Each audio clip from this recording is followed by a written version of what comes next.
नमस्कार, स्वागत है आप सभी का फेस अक्रॉस ग्लोब में। मैं हूं डॉक्टर शिवम और आपके लिए लेकर के आया हूं एक न्यूज़।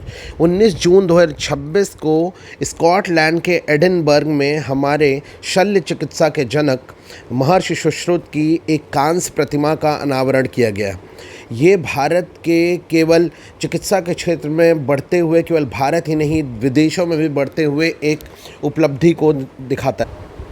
तो आज के वीडियो में हम ये जानेंगे कि महर्षि सुश्रुत की जो नई प्रतिमा है उसका अनावरण कहाँ किया गया है। जगह मैंने आपको बता दी है, उसकी सारी डिटेलिंग के बारे में जानेंगे, किस तरीके से वो भारत से कनेक्टेड है, कैसे वो तमिलनाडु से कनेक्टेड है, इन सभी के बारे में हम सारी डिटेल इस आज के वीडियो में डिस्कशन करेंगे।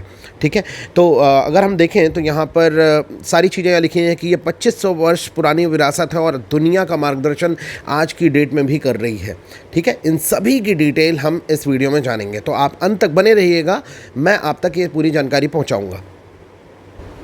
तो दोस्तों देखिए, 19 जून 2026 को स्कॉटलैंड के royal College of Surgeons of Edinburgh, Scotland के एडिनबर्ग नामक जगह पर जो रॉयल कॉलेज ऑफ सर्जन्स है वहाँ पर हमारे महर्षि सुश्रुत की जो कांस्य की प्रतिमा है, यानी कि ब्रॉन्ज की जो स्कल्पचर है उसका अनावरण किया गया है, अनवील किया गया है। ये जो स्कल्पचर है वो 90 केजी का बताया जा रहा है, 90 केजी का बताया जा रहा है और ये ब्रॉन्ज का बना हुआ है।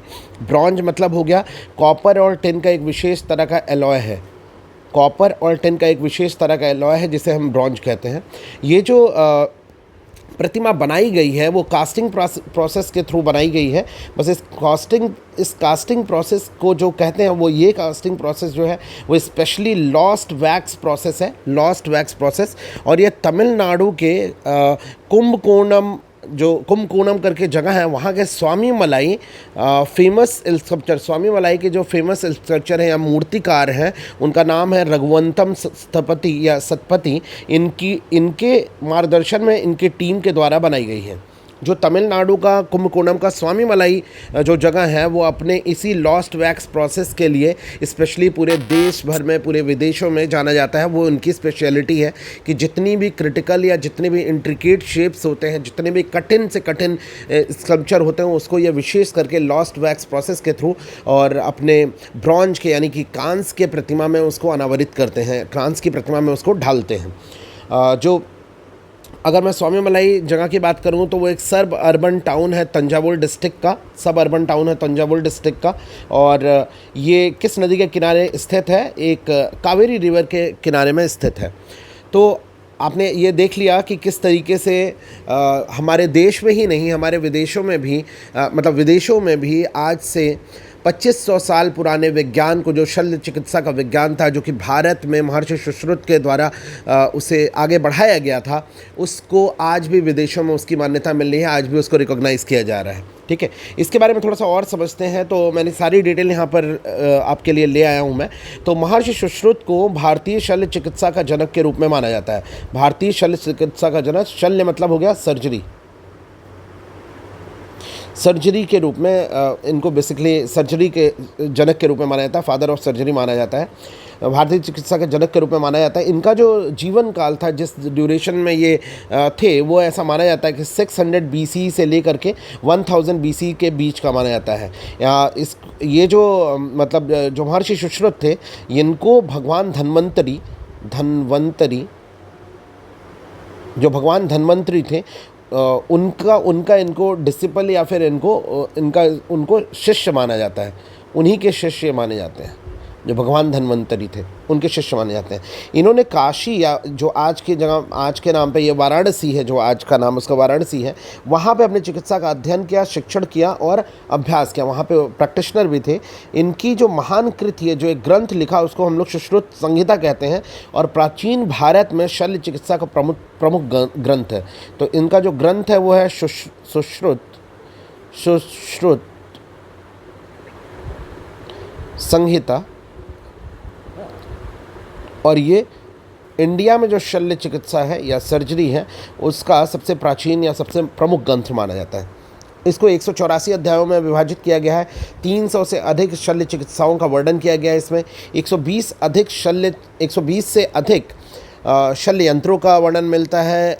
इनकी जो मेजर इनका वो माना जाता है। जो रीच है उनकी जो मेजर वो ये था कि राइनोप्लास्टी यानी कि नाक के पुनर्निर्माण की तकनीक का इन्होंने वर्णन किया था। और पहली बार विश्व में जो प्लास्टिक सर्जरी की प्रारंभिक नींव मानी जाती है वो इसी सुश्रुत संहिता में महर्षि सुश्रुत के द्वारा मानी जाती है। उसके बाद इन्होंने जो चीरा लगा करके पथरी निकालने के शल्य चिकित्सा का भी वर्णन किया है। फ्रैक्चर इत्यादि के यानी डिसलोकेशंस के बारे में इन्होंने बताया। भ्रूण निकालने की सबसे पहले शल्य चिकित्सा का वर्णन किया। इन्होंने नेत्र रोगों से रिलेटेड चीज़ों का भी इन्होंने इसमें वर्णन किया है। इसके उपकरण भी बहुत सारे मौजूद हैं, उसमें 120 से अधिक शल्य उपकरणों का वर्णन है जो कि अन्य विभिन्न शल्य चिकित्साओं में उसका उपयोग किया जाता था। ठीक है। जो इनके सिद्धांत थे वो ये थे कि रोगी की रक्षा और उपचार वैद्य का परम कर्तव्य है। यानी कि जो डॉक्टर होते थे उस समय के, जो वैद्य होते थे, उनका काम होता था रोगी की रक्षा करना और उसका उपचार करना, यानी कि उसका ट्रीटमेंट करना। ज्ञान के साथ साथ करुणा और नैतिकता की भी बात वो करते थे कि जो एक सर्जन हो, जो एक डॉक्टर हो, जो एक वैद्य हो, उसके अंदर इमोशनल कोशंट भी होना चाहिए और साथ ही साथ वो मोरल ग्राउंड पे भी अच्छा होना चाहिए, सही होना चाहिए। प्रकृति और औषधियों से उन्होंने स्वास्थ्य की रक्षा करें।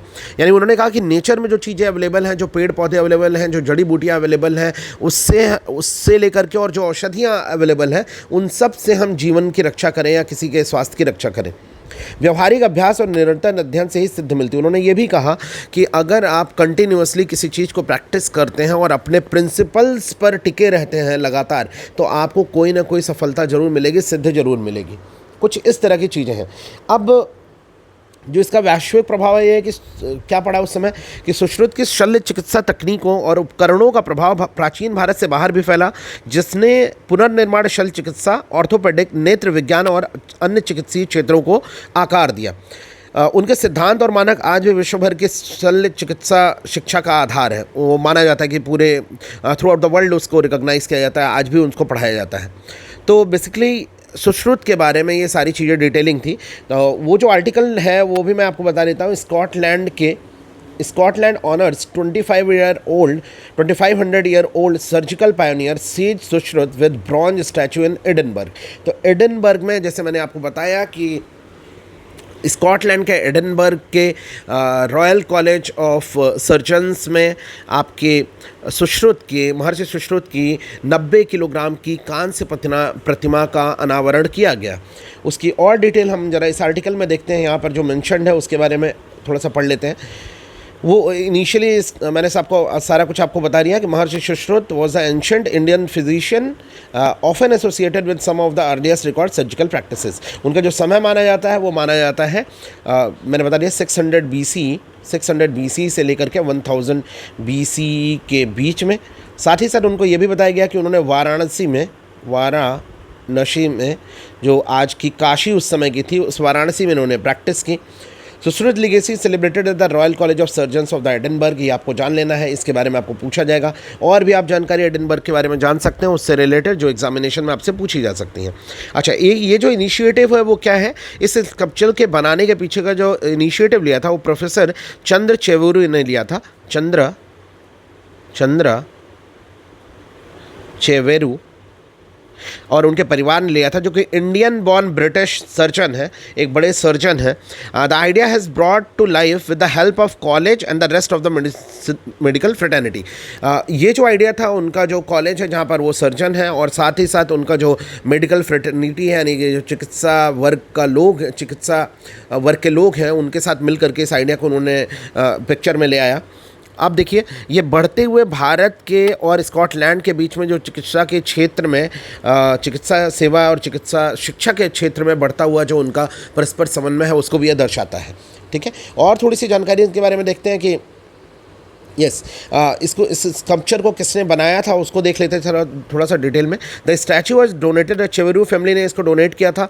प्रोफेसर चेवेरू ने इस फाउंडेशन को इस्टेब्लिश किया था एंड इस वर्क को उन्होंने किसी लोकल जगह पे काम कराने के जगह पे उन्होंने जो इसका फाउंडेशन है, उन्होंने इंडिया में ही उसको क्राफ्ट कराना सही समझा। A piece was crafted by an artist from Tirumalai district, जो मैंने आपको बता दिया कि तंजावुर के पास में है, तंजावुर से पास में सब अर्बन एरिया है, सदर्न पार्ट ऑफ तमिलनाडु में है। वहाँ के जो स्कल्पचर हैं वो जो जो जगह है बेसिकली वो स्वामी मलाई, वो जगह अपने कांस के लॉस्ट वैक्स प्रोसेस के थ्रू जो प्रतिमा बनाए जाने के लिए बहुत ज़्यादा पूरे विश्व में फेमस है। अगर हम देखें तो सेवरल डिग्नेटरीज़ ने इसको देखा था। काउंसिल सर्जन इन स्कॉटलैंड सिद्धार्थ मलिक ने भी इसको दिया था। Senior representative from the Royal College of Surgeons of Edinburgh and guest from both Britain and India. अलग अलग जगहों से भारत के और ब्रिटेन के जो गेस्ट थे, जो स्कॉटलैंड में थे, जो Indian council general in Scotland थे, वो वहाँ पर मौजूद है, सिद्धार्थ मलिक। और भी royal College of surgeons Edinburgh के जो रिप्रेजेंटेटिव थे वो लोग भी वहाँ पर मौजूद थे। ठीक है, ठीक है, ये सारी चीज़ें आपको मैंने बता दी हैं। जो उनका एक बार और डिटेल में बता देता हूँ, फिर से एक बार मैं ब्रीफ कर देता हूँ। जो आपके उनका नाम है, जो स्कल्पचर हैं जिन्होंने बनाया है, उनका नाम हमें एक बार फिर से हम लोग रिवाइज़ कर लेते हैं। तो ये देख लीजिए आप, तमिलनाडु के कुंभकोणम जगह पे स्वामी मलाई जो जगह है, उस वहाँ का जो फेमस स्कल्पचर का जो बिज़नेस है, लोग जो वहाँ पे हस्तकला में निपुण हैं इस चीज़ के, वो कौन सी प्रोसेस है? वो है आपका लॉस्ट वैक्स प्रोसेस के थ्रू, लॉस्ट वैक्स प्रोसेस के थ्रू, जो कि एक कास्टिंग प्रोसेस है, उसके थ्रू ब्रॉन्ज की या फिर कांस्य की प्रतिमा वो बनाए जाने के लिए फेमस है। जो स्कल्पचर है, जो आर्टिस्ट हैं, वो और उनकी टीम जो है, वो आर्टिस्ट का नाम है रघुवंतम सतपति। जो ये है, ये और इनकी टीम, इन्हीं के निर्देशन में इनकी टीम द्वारा महर्षि सुश्रुत की इस प्रतिमा को बनाया गया और फिर इसका अनावरण royal College of Surgeons of Edinburgh Scotland में किया गया। चेवरू जो फैमिली है उनके थ्रू इसका ऑर्डर दिया गया था और उसी के थ्रू इनका किया। मैं आशा करता हूँ आप तक इसकी इन्फॉर्मेशन पहुँची होगी। अगर आपको मेरा वीडियो ये पसंद आता है और आपके कोई सुझाव हो तो कृपया मुझे कमेंट सेक्शन में ज़रूर बताइए। बहुत बहुत धन्यवाद।